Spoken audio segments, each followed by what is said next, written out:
খন্তেকসমূহে দেখা দি থাকে তাৰপিছত আকৌ তেওঁ অদৃশ্য হৈ দিয়ে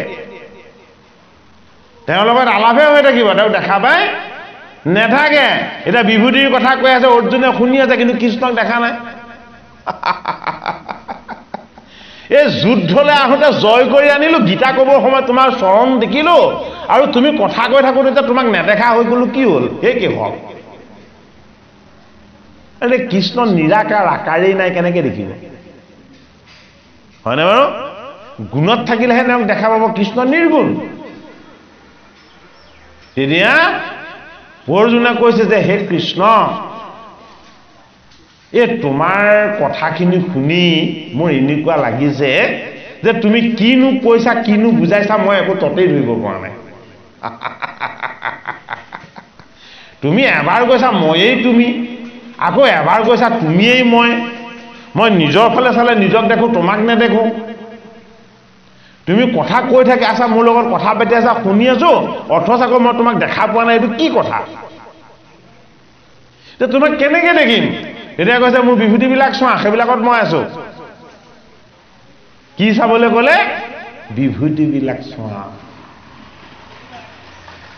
তেতিয়া বিভূতিবিলাক যদি দেখা নাপায় তেতিয়াহ'লে কৃষ্ণক অৰ্জুনে দেখা নাপাব দশম যুগত কৃষ্ণই বিভূতিৰ তত্ত্বখিনি অৰ্জুনক ক'লে বিভূতি তত্ত্বটো কোৱাৰ কাৰণ আছে দেই মহাভাগৱত মহাধৰ্ম এই বস্তুটো অতি গভীৰ আৰু বিশাল বস্তু মহাভাগৱত ধৰ্ম বস্তুটো যেতিয়া বিভূতিৰ কথাখিনি যেতিয়া অৰ্জুনক ক'লে কৈছে কি বুলি কৈছে যে পুৰোহিত সকলৰ মাজত তুমি মোক জানিবা কি বুলি মোক জানিবা বৃহস্পতি বুলি পণ্ডিত সকলৰ মাজত মোক জানিবা মই শুক্ৰাচাৰ্য বুলি দৈত্যকুলত মোক চিনি পাবা মই এই প্ৰহ্লাদ পাণ্ডৱ সকলৰ মাজত মই অৰ্জুন হয়নে সাধন সিদ্ধ সকলৰ মাজত মই কপিল দেৱঋষি সকলৰ মাজত মই নাৰদ বিৰিখবিলাকৰ মাজত মই হলো আহত মই এই বায়ু মই এই অগ্নি মই এই যম মই এই বৰুণ সমস্ত ভূত পঞ্চ মই এই কি মই হলো বাগদাত্ৰী সৰস্বতী মোৰ ভাৰ্যা তেওঁ তাৰ পাছত কি বুলি কৈছে হে অৰ্জুন মই তোমাৰ শিৰত স্মৃতি তোমাৰ হৃদয়ত হিষিকেশ হয়নে তোমাৰ মনৰ অন্তৰিন্দ্ৰিয় ময়েই ইমানখিনি বিভূতিৰ তত্ত্ব দেখুৱাৰ পাছত অৰ্জুনে ভাবিলে এই বিভূতিবিলাকক একেলগে চাব পৰা হ'ব নেকি এই গোটেই বিভূতিখিনিক একেলগে দেখা পোৱাৰ ব্যৱস্থা হ'ব নেকি তেতিয়া অৰ্জুনে বুজিলা গোটেই বিভূতিবিলাক লগ লাগিলে বিশ্বৰূপ হ'ব কি হ'ব বিশ্বৰূপ হ'ব তেতিয়া কৃষ্ণক অৰ্জুনে স্তুতি কৰিলে হে কেশৱ তুমি দুই ভুজত মোক দেখা দিলা গীতা কওঁতে তুমি অন্তৰ্ধান হৈ দিলা হয়নে বাৰু এতিয়া বিভূতিৰ তত্ত্ব তুমি বৃহস্পতি বুলি কৈছা দেখা পাই গৈছো কপিল বুলি কৈছা মই দেখা পাই গৈছো নাৰদ বুলি কৈছা সন্মুখত আহি দেখা দি দিছে তুমি যিটো বস্তুৰ নাম লৈ দিছা সেইটো বস্তু সন্মুখত আহি মোক দেখা দি দিছে তুমি কৈ আছা আৰু মই দেখি আছো এই গোটেইখিনি বস্তুক মই একত্ৰ কৰি চাব বিচাৰো মানে বাৰু গোটেই জগতক এক কৰি চাব পৰাৰ যিটো ভক্তি সেই ভক্তিটো হ'ল মহাভাগৱত ধৰ্ম জগতক হৰিময় দেখিব লাগিব যদি জগতত থকা জীৱৰ মাজত ভেদ দেখে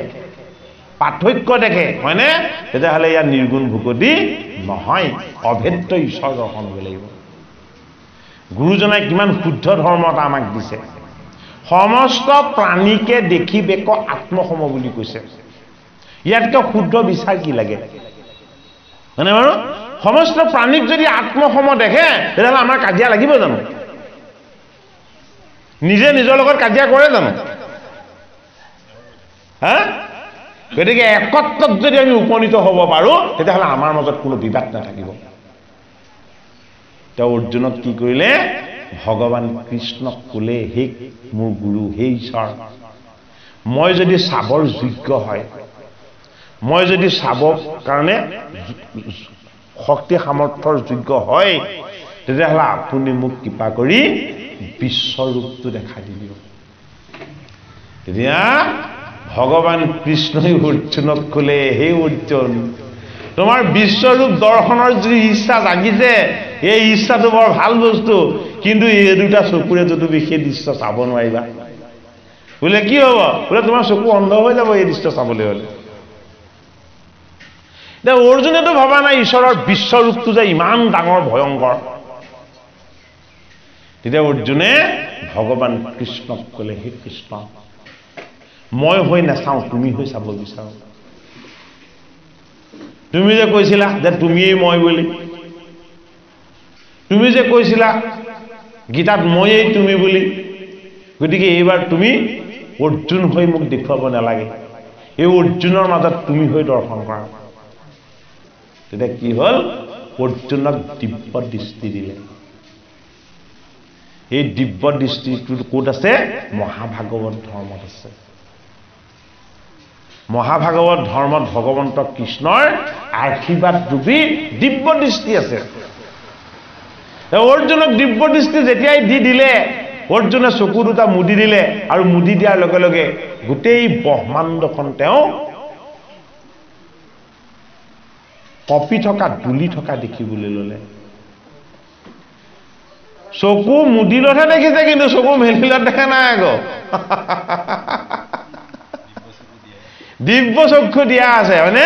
কিহেৰে চাব আত্মাৰে চাব আত্মাৰ জ্যোতি ঈশ্বৰ তত্ত্ব সেইটো কাৰণে আমি আত্মা ঈশ্বৰৰ লগত এক হ'ব পাৰিব লাগিব আত্মা ঈশ্বৰৰ লগত এক হৈ যাব পৰা ভূপতিটো মহাভাগৱত ধৰ্ম অৰ্জুনে জগতৰ হৰি কৃষ্ণক অনন্যভাৱে স্তুতি কৰিলে ভগৱান কৃষ্ণই দুই ভুজৰ পৰা কি হৈ গ'ল ব্ৰহ্মাণ্ডৰ সমান এটা কাইলৈ ওখ হ'বলৈ ল'লে যিমানবিলাক তেওঁৰ মাত্ৰ চতুৰ্ভুজে দেখিছিলে জগতৰ হৰি কৃষ্ণৰ বাহু সহস্ৰ সহস্ৰ হৈ গোটেই ব্ৰহ্মাণ্ডত ব্যাপ্ত হ'বলৈ ল'লে কৃষ্ণৰ মুখ এখন নাছিলে সহস্ৰ মুখ হ'ল সহস্ৰ মুখৰ পৰা লেলিহানি শিখা হৈ কেৱল অগ্নি ওলাবলৈ ল'লে অৰ্জুনে ভয়ত ত্ৰস্তমান হৈছে ভূত প্ৰেত যক্ষ ৰক্ষ পাপী তাপী যত যিমান আছিলে এই ৰূপ দেখি তাৰ পৰা পলাই বাচিবৰ কাৰণে যত্ন কৰিছে কিন্তু কৃষ্ণই কি কৰিছে সহস্ৰ হাতেৰে সৈতে এই পাপীবিলাকক ধৰি ধৰি আনি তেওঁ ভয়ংকৰ পৰ্বতসম মুখখনত সবকে চুবাই চুবাই খাই আছে হাঁহি আছে গোটেই জগতকে সংহাৰ কৰি কাল ৰূপত কৃষ্ণই সুখ আৰু আনন্দত যেতিয়া বৰ্তি থকা দেখিলে অৰ্জুন ভীতিগ্ৰস্ত হৈ গ'ল হে কৃষ্ণ মই আৰু এই দৃশ্য চাই থাকিব নোৱাৰো কি কৰিলে ভগৱান কৃষ্ণৰ চৰণ চিন্তা কৰিলে যি দৃশ্য দেখি অৰ্জুনে ভয় কৰিছিলে সেই বিশ্বৰূপৰ দৃশ্য দৰ্শন কৰি কৰি সাধন সিদ্ধ যোগী ঋষি মুনি সমস্ত ভগৱন্ত কৃষ্ণৰ ভকত বৈষ্ণৱে কি কৰিছে তেওঁ চৰণত সামবেদৰ মন্ত্ৰৰে তুতি কৰিছে ভূত প্ৰেত যক্ষ ৰক্ষ সব পলাইছে তেওঁ ভকতসকলে সেই ৰূপ দৰ্শন কৰি কৰি সামবেদৰ মন্ত্ৰৰে আনন্দময় হৰিক কি কৰিছে স্তুতি আৰু উপাসনা কৰি আছে কৃষ্ণই আমাক কি দেখালে বিশ্বৰূপত যে মুখ যদি দেখা পোৱাৰ তোমাৰ ভাগ্য ঘটিছে তেতিয়াহ'লে জীৱনত তোমাৰ কেতিয়াও ভয় ভীতিগ্ৰস্ত হ'ব লগা নাই সাধু সন্ত মহন্ত ঋষিসকলে মোৰ বিশ্বৰূপ প্ৰত্যক্ষ কৰিও সামবেদৰ মন্ত্ৰৰে সৈতে মোক স্তুতি আৰু উপাসনা কৰি তেওঁলোকে ইষত ইষত হাঁহি মোৰ আশীৰ্বাদৰ ভাগ লৈ আছে মধ্যম পাণ্ডৱ অৰ্জুনে কান্দিছে কিয় কান্দিছে যে মই কৃষ্ণক পালো বুলি ভাবিছিলো মোৰ অজ্ঞান মোৰ অবিদ্যা বোলে কি এই ঋষি মুনি সকলে কিমান যুগ যুগ ধৰি ভগৱন্ত কৃষ্ণৰ চৰণত বহি নিৰন্তৰ উপাসনা কৰি আছে এই কথাটো মই দেখা নাছিলো বিশ্বৰূপত দেখিলো কি দেখিছে ভগৱান কৃষ্ণ এটি শিশু হৈ যশোদা মাতাৰ আগত আঁঠু কাঢ়ি আছে বিশ্বৰূপত দেখিছে আৰু কৃষ্ণই কি কৰিছে যশোদালে ভয় কৰিছে অৰ্জুনে এই বিশ্বৰূপৰ বিৰাট তত্ত্ব যেতিয়া অনুভৱ কৰিলে কৃষ্ণক স্তুতি কৰি ক'লে হে ভগৱান তুমি এতিয়া দুই ভুজলে আহা তুমি প্ৰকৃতস্থ হোৱা মই আৰু এই ৰূপ চাব নোৱাৰা হৈছো গতিকে ৰহস্য ভুকতি মহাভাগৱত মহাধৰ্ম ঈশ্বৰ দৰ্শনৰ যিটো আনন্দ এই আনন্দ বিশ্বৰূপত প্ৰত্যক্ষ কৰি অৰ্জুনে গীতাৰ দ্বাদশ যুগত কি পালে ভক্তি যুগ পালে গতিকে এই জগত সভা এই সংসাৰ সভা এই গোটেইখিনিকে যেতিয়ালৈকে আমি বিষ্ণুময় দৰ্শন কৰিব নোৱাৰিম তেতিয়ালৈকে আমি নিষ্ঠাৰ কেতিয়াও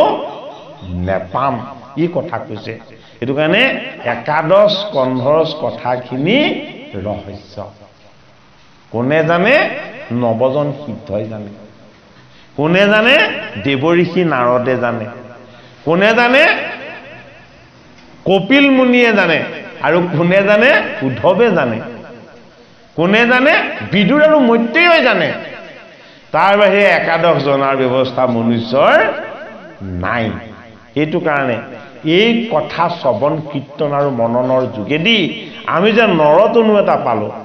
আমি যে মনুষ্য জীৱন পালো এই মনুষ্য জীৱনটোক ভৱ সংসাৰৰ পৰা আমি উদ্ধাৰ কৰাৰ যিটো ৰাস্তা এই ৰাস্তাটো আমি ভাগৱত শাস্ত্ৰত পাইছো এ কি কৰে ভোগ যদি বোলা ৰাজা এ অজ্ঞানীৰ ভয় অজ্ঞানেহে কৰে অন্তৰ এ কি কৰে ভকতি এহেন সংকামতি অতজিয়া শুনা উত্তৰ হেৰা ৰজা তুমি আকৌ ভয় কৰিছে নেকি যে ভগৱন্তৰ কৃপাত সিদ্ধসকলৰ কৃপাত মই অকণমান জ্ঞান লাভ কৰি মই উদ্ধাৰ হ'ম কিন্তু অজ্ঞানীসকলেতো ঈশ্বৰৰ ভগৱতীৰ জ্ঞানটো নাপাব তেওঁলোকেতো মায়া আৰু মোহতেই কি হৈ থাকিব লিপ্ত হৈ থাকিব এতিয়া সেই সকলক উদ্ধাৰ কৰিবৰ কাৰণেও ভগৱন্তই কৃপা কৰিছে কিন্তু তুমি অজ্ঞানীসকল উদ্ধাৰ হ'ব নোৱাৰিব বুলি যদি তোমাৰ মনত শংকা আছে এই শংকাটো তুমি ত্যাগ কৰা এ ৰাম এ ঈশ্বৰ বিমুখ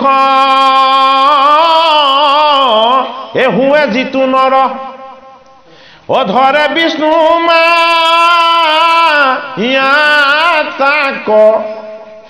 এহি দেহ মূৰ এ বোলে অজ্ঞানত এ পাখৰে নিজ আত্মাক এইটোৱে মোৰ দেহ এইটোৱে মই অজ্ঞানীসকলে কি কৰে নিজক চিনি নাপায় এই দেহটোকে মই বুলি ভাবে কোনে কৈছে কবি সিদ্ধই কৈছে কাক নিমি ৰজা হেৰা নিমি ৰজা অজ্ঞানীসকলক ভগৱান বিষ্ণুৰ মায়াটোৱে মোহিত কৰি থাকে বিষ্ণুৰ মায়াতকৈ ডাঙৰ বস্তু নাই আৰু আমি এইখিনিতে অকণমান আপোনাক আমনি কৰিম আমি পালোঁ ব্ৰহ্মা বিষ্ণু মহেশ্বৰ এতিয়া তাতে আমি তিনিজনাক সম্পূৰ্ণৰূপে তিনিজন দেৱ মানে দেৱ বুলি কৈছো ক'লোঁ এতিয়া আমাৰ কথা আহি গ'ল আকৌ সকলোকে আমি বিষ্ণুময় দৰ্শন কৰিব লাগে লাগে লাগে হয় হয় এটা কথা আহি গ'ল আকৌ বিষ্ণু মায়া এতিয়া আমি ক'ৰবাত অসুবিধাত পৰোঁ এতিয়া বিষ্ণু মায়া বুলি ক'বলৈ যাওঁতে আমি সাধাৰণতে কৃষ্ণক তাৰ পৰা ক'ত থ'ম বিষ্ণু মায়াৰ পৰা কৃষ্ণক ক'ত থ'ম ঠিক কথা এইটো বহুত ৰহস্য কথা আমি সেইখিনি সময়ে সময়ে ক'ৰবাত আমাক অকণমান অসুবিধা পৰে ভকতে প্ৰশ্ন সোধে এইটো তাৰমানে প্ৰশ্ন নহয় এইটো এটা মানে প্ৰত্যাহ্বান প্ৰশ্ন নহয় এটা প্ৰত্যাহ্বান যে বিষ্ণুৰ যদি মায়া হয় তেতিয়াহ'লে বিষ্ণুক ক'ত থ'ম হয়নে বাৰু বিষ্ণুৰ মায়াটোৰ মালিক হ'ল বিষ্ণু। এতিয়া মালিক আৰু মালিকৰ বস্তু কিবা পাৰ্থক্য আছে জানো? একো পাৰ্থক্য নাই। আপোনাৰ গাড়ীখনে এক্সিডেণ্ট কৰিলে থানালৈ আপোনাক মাতিব, গাড়ীখন নামাতে, হয়নে নহয়? গতিকে বিষ্ণু আৰু বিষ্ণুৰ মায়া, বিষ্ণুৰ মায়াটোৰ সমান শক্তিশালী বস্তু একোৱেই নাই জগতত, হয়নে? বিষ্ণু মায়াটোৱে যাক স্পৰ্শ নকৰে সেইজন ভকত। বিষ্ণুৰ মায়াই স্পৰ্শ কৰে কাক? বৈষ্ণৱক। বিষ্ণুৰ মায়াই বৈষ্ণৱক স্পৰ্শ কৰে, বিষ্ণুৰ মায়াই ভকতক স্পৰ্শ নকৰে। এতিয়া ভকত আৰু বৈষ্ণৱৰ মাজত সেইটো পাৰ্থক্য। কিন্তু এটা কথা ঠিক দেই বাবজনা, ভকত বৈষ্ণৱৰ মাজত আমি পাৰ্থক্য চাব নাপাই দেই, এইটো অপৰাধ কিন্তু। কাৰণ বিষ্ণু আৰু বৈষ্ণৱ একেই, হয়নে নহয়? কিন্তু ভকতৰ মহিমাটো ভগৱান কৃষ্ণই দেখাইছে। কিয় দেখাইছে? ভকতে লোৱা নামবিলাক তেওঁ বোলে মালা কৰি পিন্ধি থাকে, হয়নে বাৰু? আৰু বৈষ্ণৱে কি কৰে? বৈষ্ণৱে ভগৱন্তৰ চৰণ সেৱা কৰি থাকে। এফালে চৰণ সেৱা, এফালে ভকতে লোৱা নাম। কিয় পাৰ্থক্যটো একো নথকা নিচিনা নালাগেনে বাৰু? এই পাৰ্থক্যটো দেখা পোৱাটোৱে হ'ল বিষ্ণু মায়া। পাৰ্থক্যটো দেখা পোৱাটোৱে হ'ল বিষ্ণু মায়া। বিষ্ণু মায়াটো কি? বিষ্ণু মায়াটো হ'ল সমন্ত। জিঠা নেথাকে সিটো মনীষী মন্তক, নাহিকে দুৰ্ভিক্ষ মাৰি মৰক, নাহি ব্যাঘ ব্যাধি আৰু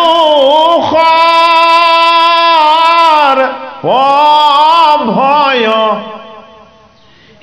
কুপচক নুবুজে তয়। বিষ্ণুৰ মায়াটোৰ যিটো ৰহস্য, এই ৰহস্যটোকে কোৱা হ'ল সমন্তক মণি বুলি। ইমান জটিল বস্তু বিষ্ণু মায়া। যে সমন্তক মণিটো হ'ল বিষ্ণু মায়াৰ ৰহস্য। কি ৰহস্য? বোলে এই মণিটোক যি নেলাগে বুলি ক'ব পাৰে তেওঁ একান্ত ভকত। এই মণিটোক দলিয়াই যি ল'ৰা ছোৱালী আগত পেলাই দিলে, এইটো অদৰকাৰী বস্তু, এইটো তহঁতি খেলি থাক, এইটোৰ একো কাম নাই। বোলে কিয়? মোৰ হৃদয়ত ৰামৰ নাম আছে। ৰামৰ নামহে চৈতন্য বস্তু, এই মণিটো চৈতন্য নহয়। এইটো কাৰণে দিনেক মণি খুজিলন্ত হৰি,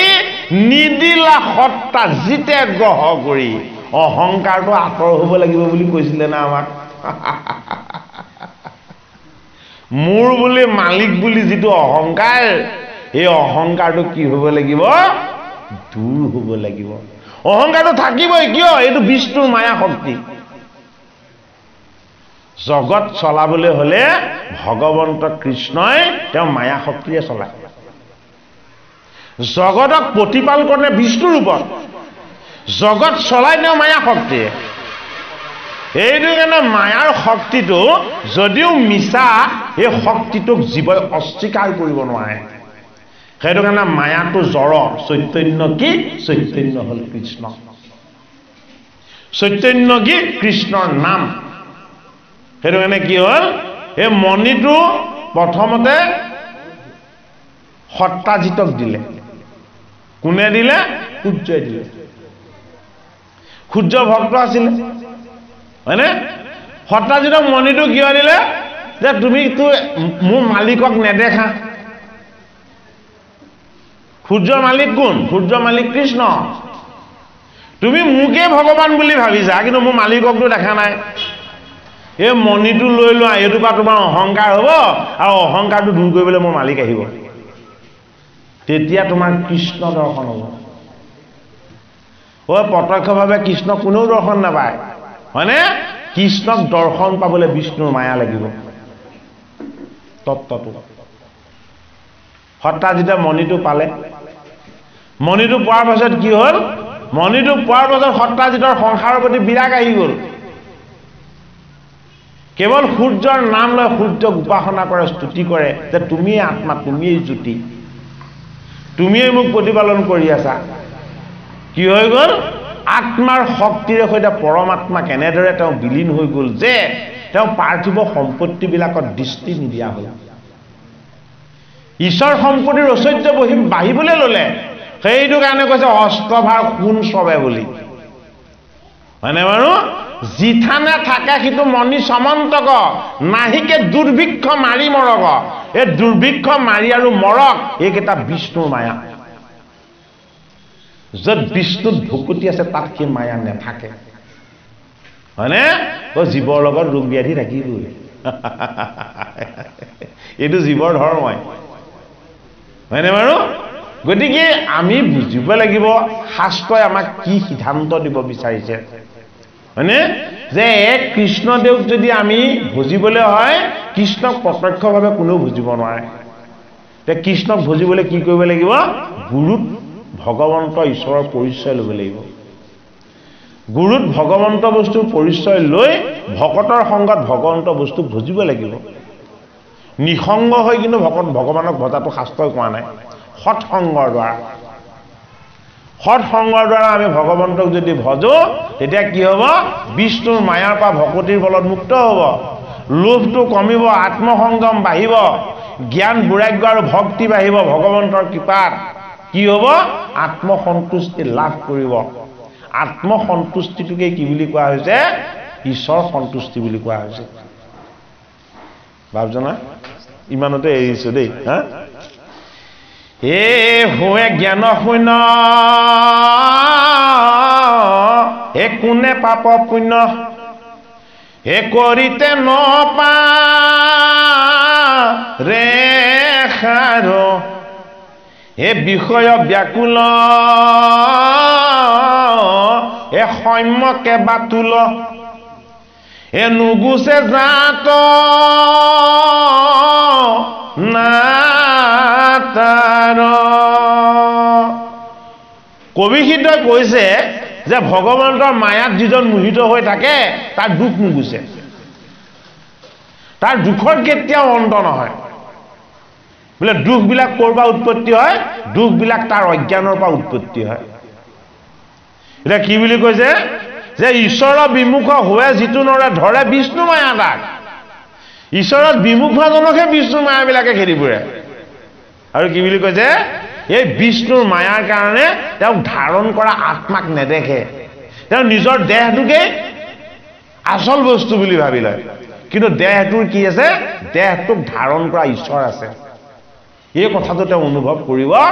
নোৱাৰে সেইটো কাৰণে তেওঁ দেহ এইবিলাকৰ বিষয়ে অকল তাৰ পাছতে দৌৰি থাকে কি বুলি কৈছে হোৱে জ্ঞান শূন্য কোনে পাপ পুণ্য কি পাপ কি পুণ্য তেওঁ নেদেখা হয় কৰিতে নপাৰে সাৰ পাপ পুণ্য কি আৰু সাৰ বস্তু কি তেওঁ একো চিনি নেপায় কেনেকুৱা হয় বিষয়ত ব্যাকুল হয় বিষয়ত ব্যাকুলটো কি বুজিম বিষয়ত ব্যাকুল মানে পাৰ্থিৱ বস্তুবিলাকত ব্যাকুল হৈ থকা পাৰ্থিৱ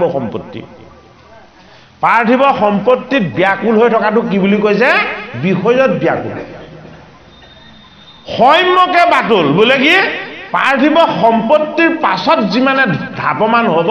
সিমানে কি পাগলৰ নিচিনা হ'বলৈ ল'ব কথাটো সঁচা হয়নে নহয় বাৰু প্ৰথম পাখি চাইকেল এখনো নাছিল হয়নে যেতিয়াই দুচকীয়া বাইকখন লৈ ল'লে হয়নে তাৰ স্পীড নকমাই হ'ল হয়নে বাৰু তাৰ পাছত কি হ'ল অকণমান কমপ্লেইন আহিবলৈহে ক'লে নাই এইখন বেছি 4 চকীয়া লওক হয়নে নহয় এতিয়া 4খনো কেনেবাকৈ 10 চকীয়া কৰিবগৈ পৰা হয় নেকি আকৌ আমাৰ সেই চেষ্টাত লাগি যায় নে নাযায় বাৰু হয়নে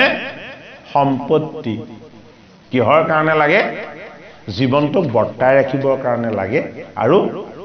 ঈশ্বৰ সেৱাৰ কাৰণে লাগে হয়নে বেছি সম্পত্তিয়ে মানুহক কি কৰে মানুহৰ মনুষ্যত্বটো হৰণ কৰি পেলায় সেইটো কাৰণে আমাৰ সমাজত এটা কথা আছে বোলে কি তই আগতে মোক ভাল পাও মই দুখীয়া আছিলো যে এটা ধন সম্পত্তি হলত তই মোক এতেকালি বেয়া পা ঈৰ্ষা কৰ হয়নে নহয় বাৰু যে ধন সম্পত্তিত দৃষ্টি দিয়াটো অজ্ঞানীৰ লক্ষণ যি ধন সম্পত্তিত দৃষ্টি দিয়ে সেইটো অজ্ঞানীৰ লক্ষণ ক'ত দৃষ্টি দিব লাগে আত্মাত দৃষ্টি দিব লাগে হয়নে বাৰু সেইটো কাৰণে কৃষ্ণৰ বন্ধুকেইটা বৰ দুখীয়া আছিলে হয়নে দুৰ্যোধনৰ বন্ধুকেইটা ধনী আছিলে দেখাইছে শাস্ত্ৰই কৰি দেখাইছে আমাক হয়নে বাৰু 5খন গাঁও দিব নোৱাৰে পাণ্ডৱক হয়নে ভালকে অস্ত্ৰ শিক্ষা জানে বুলিয়ে কৰ্ণক অংগৰাজ্যখনে দি দিলে ভাতৃক 5খন গাঁও দিব নোৱাৰে খুটপুত্ৰক আকৌ অংগৰাজ্যখনে দি দিলে হয়নে বাৰু ওই সেইবোৰ যাতে আমাৰ নহয় সেইটো কাৰণে মহাভাৰত ন্যায় নীতি আৰু সদাচাৰ ভাগৱত কোনে শুনিছে পৰীক্ষিতে কেতিয়া যেতিয়া তেওঁ বৈকুণ্ঠলৈ যাব হ'ল পৰীক্ষিতৰ পুত্ৰ জন্মেজয় কি শুনিছে ভাগৱত নাই শুনা জন্মেজয় ৰজা পৰীক্ষিত যোৱাৰ পাছত তেওঁ ৰজাৰ আসনত বহিছে ৰজাই কি জানিব লাগিব ৰজাই ভাগৱততকৈ ভালকে জানিব লাগিব কি ন্যায় নীতি আৰু সদাচাৰ ন্যায় নীতি সদাচাৰতহে ভাগৱত লুকাই আছে সেইটো কাৰণে বৈশনপায়ন নিশিয়ে জন্মেজয়ক কি ক'লে পঞ্চম বেদ মহাভাৰত ক'লে হয়নে বাৰু আমাৰ ল'ৰা ছোৱালী আকৌ মহাভাৰত লাইব্ৰেৰীতে চাবগৈ লাগিব আমাকতো আমাৰ দেউতাহঁতে খুৰাহঁতে বৰদেউতাহঁতে মহাভাৰতৰ সাধুবোৰ কৈছিলে কিতাপ কিনি আনি আমাক শুনাইছিলে সেইবিলাক আমাক পঢ়াইছিলে হয়নে নহয় কিন্তু আমাৰ ল'ৰা ছোৱালীটো মহাভাৰত ৰামায়ণ দেখিয়ে পোৱা নাই টিভিটো নাচায় সেইবোৰ চাই বেয়া পায় হয়নে নহয় বাৰু কিন্তু সিহঁতি অসুৰ নহয় ক'ত মানুহ হ'ব বাৰু যদি ভাল বস্তুবিলাক নলয় সদায় বেয়াবিলাককে লৈ থাকে তেতিয়াহ'লে সিহঁতি বেয়াৰ ফালে যাব নে নাযাব গতিকে মহাভাৰত ৰামায়ণ আপোনালোকৰ সতি সন্তানক পঢ়িবলৈ দিব পাঠ্যক্ৰমৰ নিচিনাকে ধৰ্মগ্ৰন্থৰ নিচিনাকে নহয় তাৰ পৰা কি ল'ব লাগিব তাৰ পৰা নৈতিক বিচাৰবিলাক ল'ব লাগিব সেইটো কাৰণে এইজন কবি সিদ্ধই নিমিৰজাক কৈছে বোলে কি যদি তুমি আমাৰ পৰা আমি ভগৱত মূৰ্তি বুলি ধন সম্পত্তি আৰু ঐশ্বৰ্য ভিক্ষা কৰা তোমাক দিব পাৰিম কিন্তু কি হ'ব এইবিলাকে তোমালে পাপ আনিব তোমাক এইবিলাকে বাতুল কৰিব পাগল কৰিব গতিকে হে নিমিৰজা তুমি সদায় সুস্থ স্বস্থ আৰু সদায় পৰিষ্কাৰ পৰিচ্ছন্ন হৈ নিকা হৈ থাকা কিহৰ দ্বাৰা ভগৱত প্ৰাপ্তিৰ দ্বাৰা ঈশ্বৰ প্ৰাপ্তিৰ দ্বাৰা এ যাহাৰ মায়াত এতে কৱন অৰ্থ এ ভজুক হেন মুৰাৰী ঐ একচিত হুয়া এ কৃষ্ণত কৰিব অভকতি অব্যভিচাৰী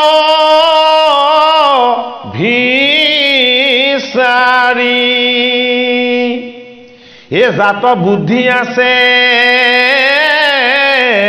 এই একোৱে নবাঞ্চে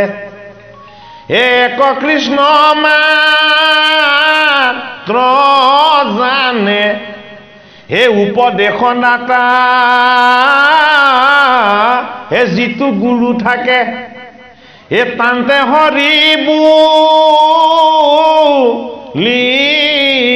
মানে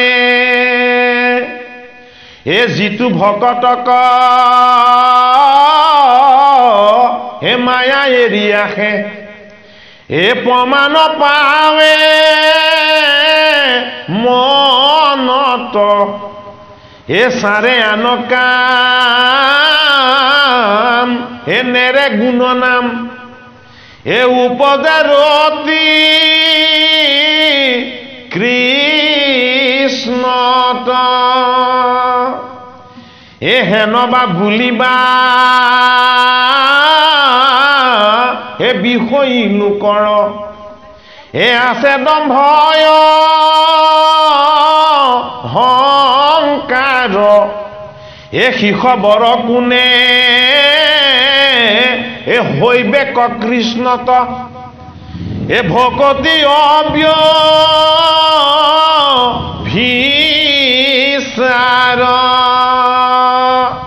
অব্যভিচাৰ ভকতিটো কি ভকতি দুই প্ৰকাৰৰ এটা ভকতি গুণময় আৰু অন্যটো ভকতি নিৰ্গুণ এটা আগম আৰু অন্যটো নিগম নিগম মাৰ্গৰ ভকতি হ'ল অব্যভিচাৰ ভকতি য'ত কোনো বিভিচাৰ হোৱাৰ শংকাই নাথাকে য'ত দুখ বা ছিদ্ৰ ৰচনা হোৱাৰ কোনো উপায় নাথাকে সেইটোকে কোৱা হৈছে অব্যভিচাৰ ভকতি বুলি এ নেৰাই মৃত্যু ভয় এ হেন বা সংশয় এ কৰিবা তুমি নৃপতি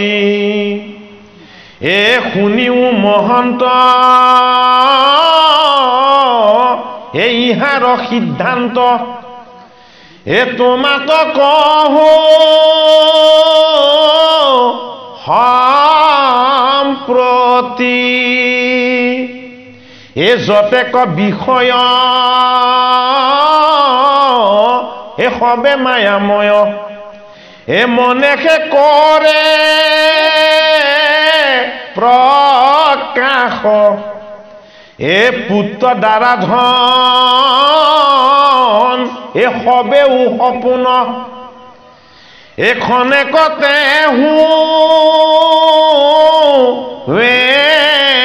নাশ এ হেন জানি যিটো হে মনক নিয়মী অ কৃষ্ণত ভকতি কৰে অ সেহি মহাশয় এৰাই মৃত্যু ভয় এ সুখে সংসাৰ কতৰে এ পাছে নৃপমৰ এ পৰম দুষ্কৰ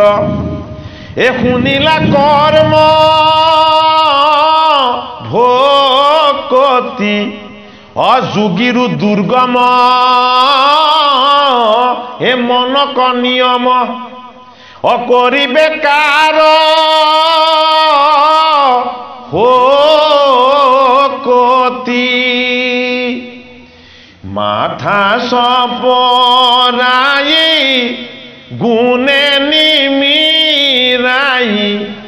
হে নপায় সংসাৰৰ পাৰ অ হাঁহি কবি সুধে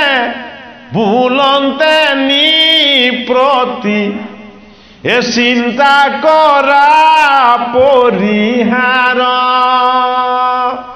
নিমিৰজা হাঁহি হাঁহি কৈছে এই সিদ্ধসকল ঐ আপোনালোকে মহাভাগৱত মহাধৰ্মৰ কথা ক'লে কিন্তু এইটো ধৰ্ম পালন কৰিবলৈ হ'লে মনটোক নিয়ম সংযম আৰু একাগ্ৰ চিত্ত এক কৰি ল'ব পাৰিব লাগিব কিন্তু এই মনটোতো পাঁচটা ঘূৰাই টানিয়ে থাকে সদায় পাঁচটা কৰ্ম ইন্দ্ৰিয় পাঁচটা জ্ঞান ইন্দ্ৰিয়ই এই মন ঘূৰা সদায় টানি টানি কলৈ লৈ যায় অ পৰীক্ষিতৰ নিচিনাকৈ মিগুৰা কৰিবলৈ লৈ যায় এই মনটোক সংযম কেনেকৈ কৰিব পাৰিব এইটোতো অসম্ভৱ কথা মনক সংযম কেতিয়াও কৰিব নোৱাৰে নিমিৰজাই চেলেঞ্জ কৰিছে কাৰ আগত এই কবি সিদ্ধৰ আগত যেতিয়া কবি সিদ্ধই হাঁহি হাঁহি কৈছে তিনি সহজ তুমিহে ভাবিছা টান আৰু জটিল বুলি তোমাৰ মনটোক এক কৰি দিব পৰা শান্ত স্বচ্ছ নিকা আৰু পৰিষ্কাৰ কৰি দিব পৰা তেনে এটা সহজ ব্যৱস্থা আছে এইটো তপ নহয় জপ নহয় জাক নহয় যুগ নহয় ধ্যান নহয় তোমাৰ মনটো এক কৰি শুদ্ধ কৰি চঞ্চল মনটোক শান্ত প্ৰশান্ত কৰি দিব কিহে কৰি দিব যদি তোমাৰ সংগটো সাধু সংগ হৈ যায় তোমাৰ যদি সন্তৰ সংগ যিটো সদায় হৈ থাকে, তুমি যদি শুদ্ধ বস্তুৰ কাষত যদি সদায় থাকা, তোমাৰ এই বিকাৰযুক্ত মনটো সংস্কাৰী হৈ যাব। চুম্বক এটুকুৰাত লোহা এটুকুৰা যদি কেইবাদিনো লগাই থয়, এই লোহা টুকুৰা নি আকৌ বেলেগ লোহাত লগাই দিবচোন, সি লোহা টুকুৰা টানিবলৈ আৰম্ভ কৰে, চাবচোন। লোহা টুকুৰা চুম্বক নাছিলে, কিন্তু চুম্বকত্ব গুণটো কি পাই গ'ল, হয় নে বাৰু? এই আমাৰ মনটো এই লোহা আৰু চুম্বকৰ নিচিনা। সংসাৰৰ মায়াবিলাক পালে পানী লাগি মামৰে ধৰে। মনটোত মামৰে ধৰে যদি সংসাৰৰ বেছি মায়াবিলাক লাগি যায়। এই ভাগৱত গীতা ভকতৰ সংগ স্বৰূপ যদি শুদ্ধ অগ্নি পায়, তেতিয়া কি হয়, এই মামৰবিলাক তাৰ পৰা আঁতৰ হৈ যায়। কি হৈ যায়? জুই এটুকুৰাত যেতিয়া লোহা টুকুৰা বহুত সময় ৰাখে, তেতিয়া কি হয়, সেইটুকুৰা লোহা হৈ নাথাকে, কি অগ্নি হৈ যায়। যায় নে নাযায়? হয়নে বাৰু? গতিকে আমি কি কৰি ল'ব পাৰোঁ, সেইটো নিজৰ অনুশীলনৰ ওপৰত নিৰ্ভৰ কৰিব। বোলে আজি বহুত সময় নষ্ট কৰিলোঁ দেই ভাগৱত শুনি, এনেকৈ আৰু সময় নষ্ট নকৰোঁ। ভাবছোন না, অপৰাধ ক্ষমা কৰিব আকৌ দেই। তেনেকৈও কয়, বোলে ভাগৱত শুনি বহুত সময় নষ্ট কৰিলোঁ, বহুত কাম ক্ষতি কৰিলোঁ, হয়নে নহয় বাৰু? হা, ঈশ্বৰ কৃষ্ণৰ কথা এদিন শ্ৰৱণ কীৰ্তন কৰিবলৈ পোৱাটো আগৰ জন্মৰ সহস্ৰ সহস্ৰ পুণ্যৰ ফল। সেইটো কাৰণে কৃষ্ণ কেই নম্বৰত আহিছে? 1 নম্বৰত আহিলে জানো? নাই অহা। 1, 2, 3, 4, 5, 6, 7লৈকে কৃষ্ণ নাই অহা। কেতিয়া আহিছে? 8ত আহিছে, হয়নে বাৰু? তেওঁ অষ্টমত আহিলে, কিন্তু আমি পৰিমাণটো নুবুজিলোঁ, আমি অষ্টমেই দেখি থাকিলোঁ, হয়নে নহয় বাৰু? অষ্টমটো কি স্থান?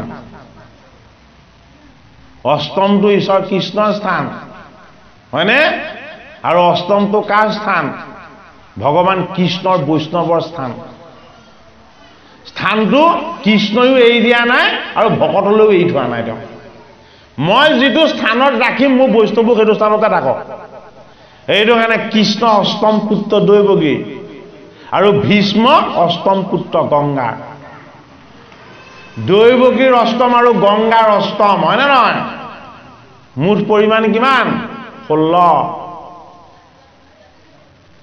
হয়নে বাৰু? এতিয়া কৃষ্ণ পুণ্য কলা 16 কলা, হয়নে বাৰু? গতিকে আমাক কি লাগিব? আমাক 16 অনা লাগিব। আমি এটকা হ'ব লাগিব নহয়। নামটো ধন হয়নে নহয়? ধনটো টকা হয়নে নহয়? হয়নে বাৰু? গতিকে নাম ধনত 16 কলা থাকে। এতিয়া 16 কলাটোত 16টা তত্ত্ব আছে। এই 16টা তত্ত্বৰ যদি কেনেবাকৈ আমাৰ এটামান 2টামানৰ ভাগ লাভ হৈ যায়, তেতিয়া কি হ'ব? এই নিমি ৰজাক কৈছে তেনেই সাধাৰণ কথা। তুমি কি মনৰ চঞ্চলতাৰ কথা কৈছা? ভগৱান কৃষ্ণক যেতিয়া ভজিব, ভগৱান কৃষ্ণৰ গুণ যশ আৰু লীলা যেতিয়া শ্ৰৱণ কীৰ্তন কৰিবলৈ অভ্যাস কৰিব, এই অশান্ত চঞ্চল মনটো ধীৰ স্থিৰ হৈ যাব। আজি সকলো ধীৰ স্থিৰ হৈ আছেনে নাই বাৰু? হা, নহ'লে ইমান সময় মোবাইলত কিমানটা ৰীল চালেহেঁতেন তাৰ ঠিক নাই। হয়নে বাৰু? আমাৰ চঞ্চল মনটোকে এক কৰি ভাগৱত কথাই আমাক ৰাখি দেখুৱাইছে। এতিয়া নিমি ৰজাই হাঁহি পেলাই কৈছে যে, হে সিদ্ধগণ, আপোনালোকে তেতিয়াহ'লে মোক সেই শুদ্ধ পথটো দেখুৱাওক। গতিকে মনটোক ভাল কৰিবলৈ, পবিত্ৰ কৰিবলৈ, শুদ্ধ কৰিবলৈ আমি নিজে কৰিব নোৱাৰোঁ। অকলে থাকিলে মনটো চৈতানৰ নিচিনা হৈ যায়, হয়নে নহয় বাৰু? কিন্তু অকলে থাকিব আকৌ এজনৰ মনটো সদায় ঈশ্বৰতে থাকে। থাকে অকলে, নিজৰ কথা একো নাভাবে, হয়নে? সেইজন যোগী। কোন? মহাবৈষ্ণৱ শিৱ। পাৰ্বতীক বিয়া পাতি 1000 বছৰ কাষতে ৰাখিছে। কাষত যে ভাৰ্যা আছে গম নাপায়। কি কৰি আছে? কেৱল কৃষ্ণ নাম জপ কৰি আছে। এদিন দুদিন নহয় সহস্ৰ বছৰ জপ কৰিছে মানে বাৰু এই কথাটোকে হাঁহি হাঁহি কবি সিদ্ধই ক'ব বিচাৰিছে ভগৱানৰ নাম লোৱা নাম বস্তুৰ আশ্ৰয় লোৱা কি হ'ব এইজন বৈষ্ণৱ শিৱই 1000 বছৰ সেই নামকে জপ কৰি গৈ আছে গতিকে যদি তুমি ভগৱানৰ নামৰ সংগ যদি লৈ ল'ব পাৰা তেতিয়াহ'লে তোমাৰ এই চঞ্চল মনটো কি হ'ব স্থিৰ হ'ব এতিয়া মহিষী কবিৰ ধৰ্মতত্ত্ব ব্যাখ্যা হে অনাদৰি আন ধৰ্ম হে মাধৱৰ জন্ম কৰ্ম এ শুনিবে ক মহন্তৰ মুখে এ জগত প্ৰসিদ্ধ নাম কৃষ্ণ বিষ্ণু হৰি ৰাম ও লাজ এৰি গাইবা মহা সুখে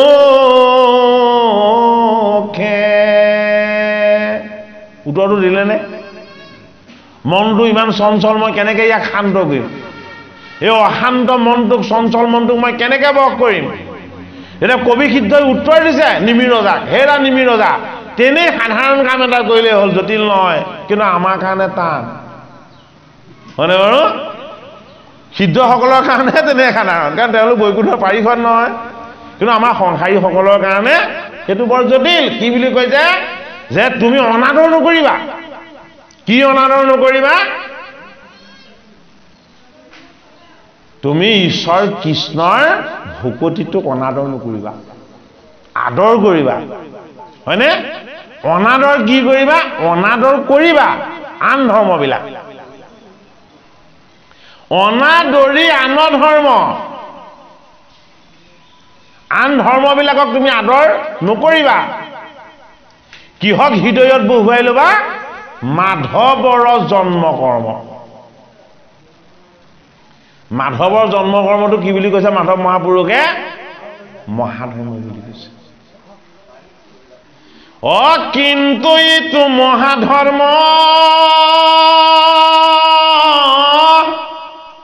মাধৱৰ জন্ম কৰ্ম বেদে যাৰ নজানে মহিমা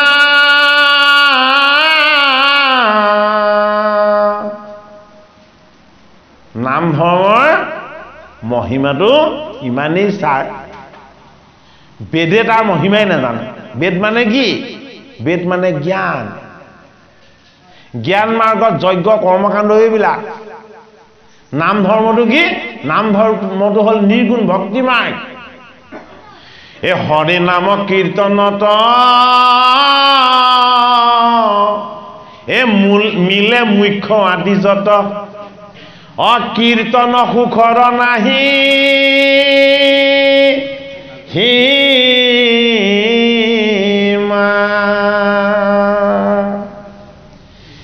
হে লোভিয়া মনুষ্য দেহা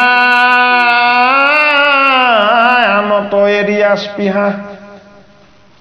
এ বোলে বন্ধু কৃষ্ণক যিজনে হে এতেকে বান্ধৱ হৰি তাংক মূৰ বুলি ধৰি হে ৰক্ষা কৰি ফুৰাখৰ বক্ষণে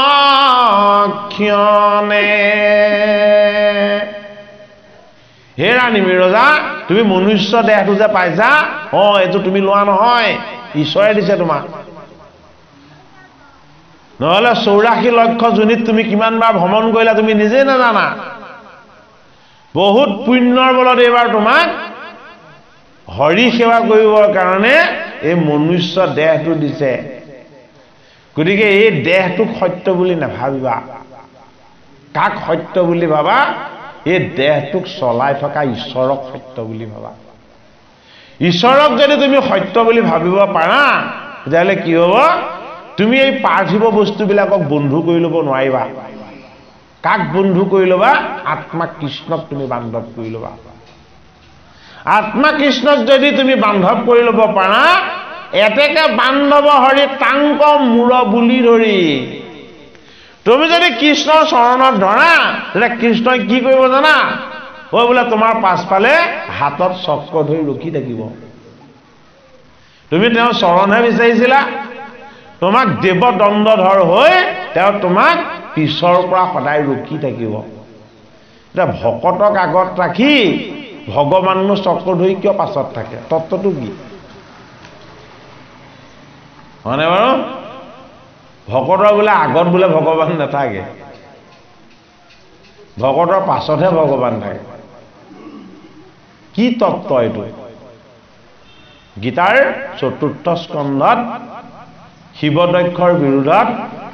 মহাবৈষ্ণৱ শিৱই কৈছে যে তোমালোকে ব্ৰাহ্মণ সকলো অভিশাপ দিলা আৰু মোৰ সভ্য সকলো অভিশাপ দিলা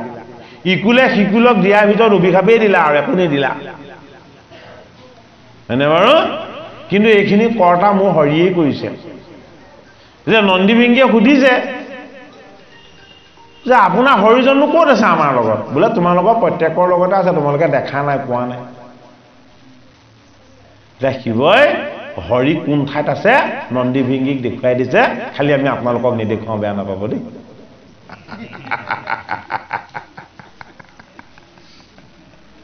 ভাগৱত শুনিলে তেতিয়া পাব তেতিয়া কি হ'ল দেৱদণ্ডধৰ হৈ ভগৱন্ত প্ৰভু